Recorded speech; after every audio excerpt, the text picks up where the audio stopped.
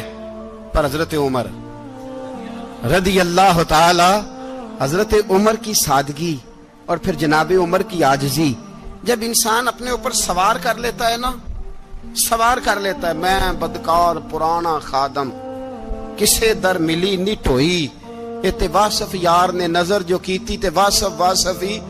میں اکثر سوچتا ہوں حضور نے جہاں بھی کہا نا, فرمایا میرے بعد نبی ہوتے تو خطاب کے بیٹے عمر ہوتے. حضور نے فرمایا عمر جس رستے سے جاتا ہے شیطان وہ رستہ بدل جاتا ہے. نبی پاک صلی اللہ علیہ وسلم نے فرمایا میرا عمر وہ ہے کہ اس کی زبان پر حق جاری ہے.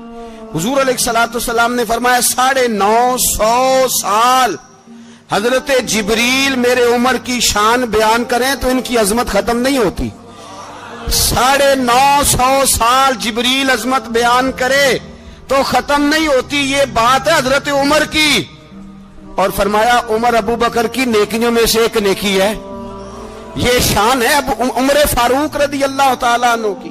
حضور نے فرمایا میرے بعد نبی ہوتے تو عمر ہوتے, جس گلی سے عمر آئے شیطان رستہ بدل جائے. میرے عمر فاروق کی شان 950 سال بیان ہو تو ختم نہ ہو. عمر کی زبان پر اللہ حق بیان کرتا ہے, جو عمر کہتا ہے وہی رب کر دیتا ہے. حضور ساری زندگی فضیلتیں بیان کرتے رہے, عمر جواب میں کیا کہتے ہیں؟ کوئی بتائے نا کہ یہ والی حدیثیں کبھی عمر نے بھی روایت کی ہوں کہ حضور نے میرے بارے میں یہ کہا ہے. یہ روایتیں وہ روایت نہیں کرتے. ان سے جب لوگ کہتے عمر تیری بڑی بات ہے تو عمر رو پڑتے, کہتے میں تو اونٹ چرانے والے باپ کا بیٹا ہوں, میں تو اونٹ چرانے والے باپ کا بیٹا.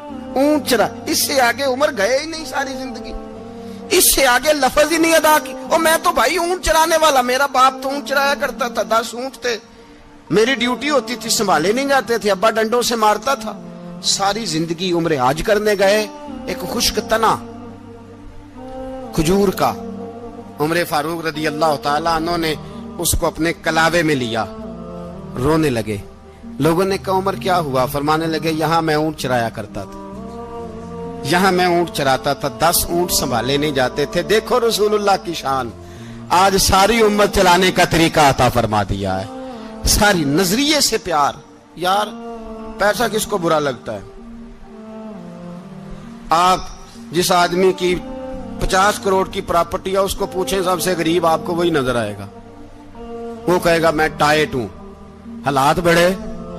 میں کئی بار پوچھے انہوں نے, میں کہتا ترجمہ بھی 10 چھڑوں کی, ہمیں تو سمجھ نہیں آتی. اور ٹائٹ حالات کون سے ہوتے ہیں جی؟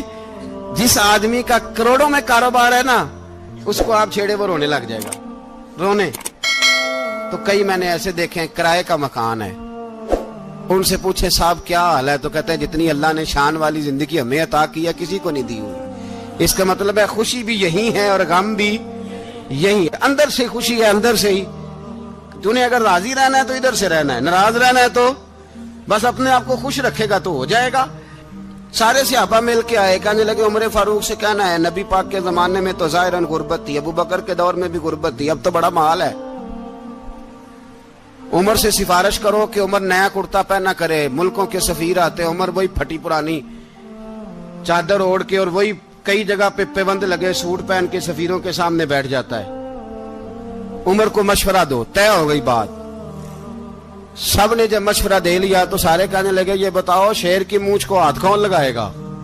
کہنا کس نے ہے, بندہ بھی تو ڈھونڈو نا. میں کہا جناب میرا یہ خیال ہے کہ مولا علی شیر خدا کہیں گے, کیونکہ جس شخص کی عمر کو سب سے زیادہ حیا کرتے دیکھا وہ شیر خدا مولا علی ہے رضی اللہ تعالی علی کہیں گے. اس لیے کہ جناب علی تو کئی دفعہ جب گفتگو کرتے تھے تو حضرت عمر چپ کر جاتے تھے اور فرماتے تھے علی نہ ہوتا تو میں ہلاک ہو جاتا. تو کہا علی سے کہو. جناب علی شیر خدا کو بلایا, کس کام کے لیے جی؟ اللہ اکبر. یہ ذرا اپنے اس دور پہ اس بات کو ذرا لاکا جناب ان سے کہیں کہ زیادہ نہیں, ایک کرتا نیا پہن لے. سفیر آتے ہیں, وزیر آتے ہیں تو ایک کرتا نیا پہن لے. حضرت علی کو بلایا, آپ فرمانے لگے کوئی اور بات ہوتی تو میں کہہ دیتا, یہ والی میں نہیں کہہ سکتا. کوئی اور ہوتی تو میں عمر کو کئی دفعہ کہہ دیتا ہوں, جلال میں بھی تو سن, یہ والی میں نہیں کہہ سکتا. میں تمہیں ایک مشورہ دیتا ہوں. کہا وہ کیا؟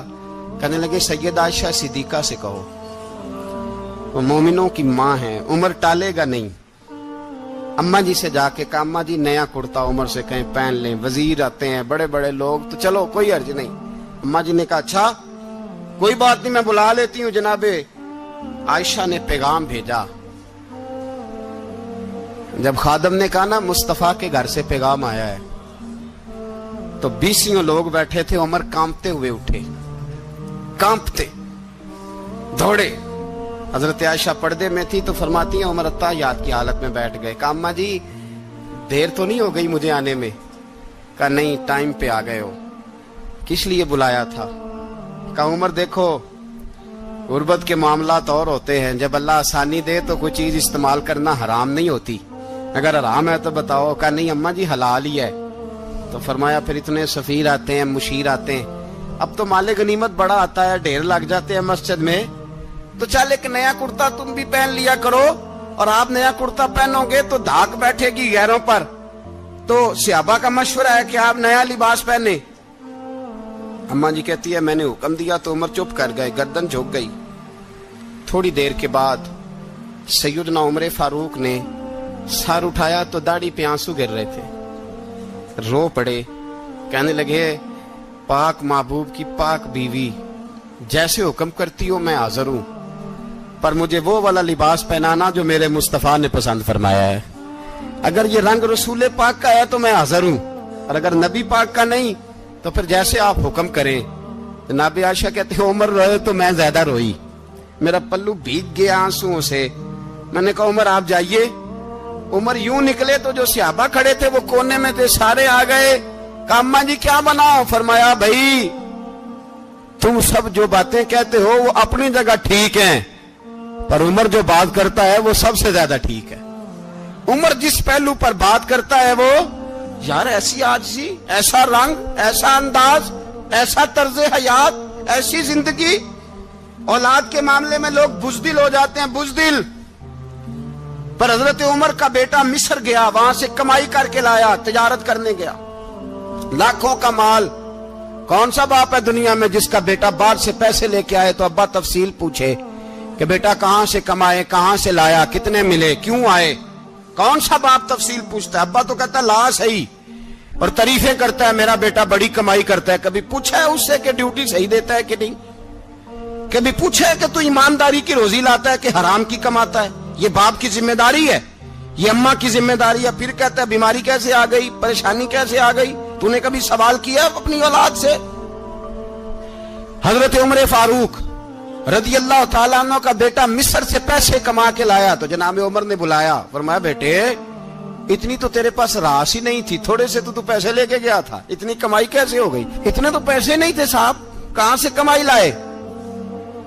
اس نے کہا ابا جی وہ جو میرے چچا ہے نا مصر کے گورنر, آپ کے دوست, انہوں نے میری مدد کی ہے. فرمایا جتنے لوگ گئے تھے سب کی ہے مدد اس نے؟ کہا نہیں صرف میری کی. فرمایا تیری کیوں کی؟ تیری کیوں کی؟ کہا حضور آپ کے دوست ہیں. فرمایا چپ کر, حضور انہوں نے مجھے اتنے پیسے دیے, میں نے کاروبار میں ڈالے تو نفع آیا تو میں ان کی رقم دے کے. فرمایا خاموش ہو جا, باقی جتنے لوگ گئے تھے سب کی مدد کی اس نے؟ کہا نہیں حضور صرف میری کی. فرمایا اس نے تیری مدد نہیں کی, اس نے خلیفہ کے بیٹے کی مدد کی, اس لیے کہ وہ خلیفہ کو اپنے حق میں نرم کر سکے. فرمایا آدھا مال تیرا ہے, آدھا مال غنیمت کا ہے, مال خزانہ کا ہے, مسلمانوں کا ہے, اس لیے کہ تو جو وہاں سے مال کما کے لایا ہے وہ اپنے باپ کے خلیفہ ہونے کی وجہ سے کما کے لایا ہے, لہذا رکھ ادھر. یہاں کہتے ہیں کدھر سے آیا, کیسے آیا, کون سا حساب دیں, کیا کریں؟ او بھائی حضرت عمر رضی اللہ تعالیٰ عنہ کا اپنی اولاد کے بارے میں یہ رنگ ہے. ایک جنگ سے نا خوشبو آئی, خوشبو بڑی مہنگی ہوتی تھی, عرب میں خوشبو آج بھی بڑی مہنگی ہے, وہ زیادہ استعمال کرتے ہیں. میری باتوں کی سمجھ آ رہی ہے میرے بھائی؟ بڑی مہنگی خوشبو تھی.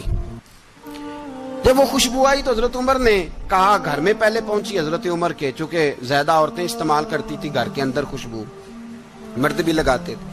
حضرت عمر نے اپنی بیوی سے کہا, آپ کی زوجہ جو تھی وہ بڑی خوشبو کو پسند کرتی تھی. حضرت عمر نے اپنی زوجہ سے کہا کہ خوشبو لاؤ, میں نے ایک عورت کی ڈیوٹی لگائی ہے, وہ خوشبو تول کے نا تو حصہ برابر صحابہ میں بانٹ دے گی. تو آپ کی زوجہ کہنے لگی, کسی بی بی کی ڈیوٹی لگانے کی کیا ضرورت تھی, میں جو موجود تھی میں بانٹ دیتی ہوں تول کے حصہ برابر. آپ نے فرمایا نہیں تو رہنے دے, اور فلانی بی بی بانٹے گی. کہا حضور میں نے بھی بانٹنی ہے, میرے پہ کچھ حق ہے؟ آپ نے فرمایا نہیں, تو تفصیل نہ پوچھ, تو خوشبو دے دے, کوئی اور بانٹے گی. خاتون خانہ تھی نا, کہنے لگی نہیں مجھے بھی آج آپ کو بتانا ہی پڑے گا کہ کوئی جو بانٹ سکتی ہے تو میں کیوں نہیں بانٹ سکتی. زوجہ کہتی عمر نے بات کی تو میری چیخیں نکل گئی. حضرت عمر فرمانے لگے, جب تو خوشبو بانٹے گی نا تیرے ہاتھوں کو بھی لگے گی, تیرے دوپٹوں کو بھی لگ جائے گی. اگر رب کریم نے مجھ سے سوال پوچھا کہ عمر خوشبو تو مسلمانوں کی تھی, تیری بیوی کے دوپٹے کو کیوں لگ گئی, تو میں اللہ کے حضور کیا جواب دوں گا؟ اگر اللہ نے یہ سوال کیا کہ تیری بیوی نے کیوں لگائی, وہ تو حصہ تھا مسلمانوں کا, تو نے تیری بیوی نے کیوں لگائی؟ تو فرمایا میں نہیں چاہتا کہ اللہ کے حضور مجھے اور تجھے باز پرس ہو, لہذا کسی اور کو بانٹنے دے. زوجہ روئی اور تڑپ کے کہنے لگی, عمر مجھے لگتا ہے صبح قیامت بھی تیری بیوی ہونے کی وجہ سے اللہ مجھے جنت عطا فرما دے گا, تیری زوجہ ہونے کی برکت سے. بھائی یہ معیار رکھا, خدا کی قسم ایسا شخص تاریخ میں دوبارہ نہیں آیا. اتنا بڑا آدمی, اتنا بڑا شخص, اتنا بڑا آدمی, اور پھر رنگ یہ ہے کہ عمر 22 لاکھ مربع میل کا حکمران, 22 لاکھ, اور کھجور کے درخت کے نیچے مٹی کا ڈھیلا لے کے سو گئے ہیں, پرواہ کوئی نہیں, کوئی مسئلہ ہی نہیں. 2 غلام ساتھ بیٹھے تو ایک روٹی حضرت عمر نے گھر سے منگوائی, تھوڑا سا سرکہ, تو غلام کہنے لگے ہم نے بھی کھانی ہے. فرمایا کوئی حرج نہیں, روٹی کو پیٹ بھر کے کھانا ضروری تو نہیں, 3 حصوں میں بانٹ لیتے. ایک آدمی آیا ہوا تھا مصر کا رہنے والا ملنے کے لیے, اس نے پوچھا عمر کدھر ہیں, تو کہا وہ ادھر جاؤ مسجد میں بیٹھے ہوں گے. اور واپس آیا تو کہنے لگا وہاں تو 3 غلام بیٹھے ہیں, ایک روٹی بانٹ کے کھا رہے ہیں, لگتا ہے کئی دنوں سے روٹی نہیں ملی. کہا 3 غلام تو کوئی نہیں, وہاں 2 ہی تھے, تیسرے تو امیر المومنین تھے. اس نے کہا نہیں 3 غلام ہیں, کپڑے بھی ایک طرح کے پہنے ہوئے ہیں, بلکہ 2 کے تو پھر صحیح ہیں, تیسرے کے تو زیادہ ماڑے ہیں. کپڑے بھی ایک طرح کے, کھانا پینا بھی ایک طرح کا, اور ان کا نشست برخاست بھی ایک طرح کی ہے, لہذا کوئی فرق نہیں. حضرت ابو ہریرہ کہتے ہیں میں لے کے آیا, اور جناب عمر کو جب میں نے کچی زمین میں تامت سمیٹ بیٹھے دیکھا تو میں رو پڑا. میں نے اس مصر سے آنے والے کو کہا تو اس کے جلوے دیکھ, اگر اس کی ذات میں اتنا حسن ہے تو محمد عربی کا مقام کیا ہوگا. یہ مقام غور ہے, مقام غور. 10 محرم کو لوگ دیگے پکائیں گے نا, نہیں پکانی ہے, کوئی بول دے نہیں, ہاں نہ نہیں کر دے, پروگرام بدلیا تو نہیں دی عید کی کہ وہی کام شروع ہوا ہے لاسٹ ٹائٹ ہونے والا. کیوں جی پکنی ہے نا دیکھیں 10 محرم کو انشاءاللہ تعالی, ہم بھی پکائیں گے انشاءاللہ, یہاں بھی پروگرام ہوگا. تو 10 محرم کو جو دیگ پکنی ہے تو ایسا نہیں ہو سکتا کہ 1 محرم کو حضرت عمر کے نام کی بھی کوئی پک جائے. اگر امام حسن حسین کے نام کی دیگیں پکے تو جو امام حسن حسین کے سے پیار کرنے والے ہیں, جو امام حسن حسین سے, ہم لوگوں نے بھی عجیب رٹا اپنایا ہے نا, ہم لوگ بات کا ایک پہلو دیکھتے ہیں دوسرا نہیں دیکھتے. حضرت امام حسن اور حسین کو بھی نبی پاک نے شہید کہا, اور جناب عمر کو بھی رسول اللہ نے خود شہید فرمایا. فرمایا شہید ہے, خود فرمایا اپنی زبان سے کہ یہ شہید ہے, خود میرا عمر شہید ہے. تو ان کے نام کی دیگ نہیں پکنی چاہیے, اس طرف نہیں ہماری توجہ ہونی چاہیے. اور اہل بیت نبو, یہ بات میں پہلے بھی کرتا ہوں, آج پھر کرنا ضروری سمجھتا ہوں. اہل بیت کا پیار سن لو کان کھول کے, اہل بیت کا پیار اگر ہمیں کسی نے سکھایا ہے تو سیدنا عمر فاروق نے سکھایا ہے. اہل بیت نبوت کی محبت اگر کسی نے سکھائی ہے تو کس نے سکھائی ہے؟ بول کے بتائیے. حضرت عمر نے. اہل بیت کا پیار ہمیں حضرت عمر نے بول کر کے سکھایا ہے. بھائی یاد رکھیں, کسی کی طاقت نہیں تھی دم مارنے کی حضرت عمر کے سامنے, طاقت ہی نہیں تھی. کیسر و کسرا کانپ جاتے تھے,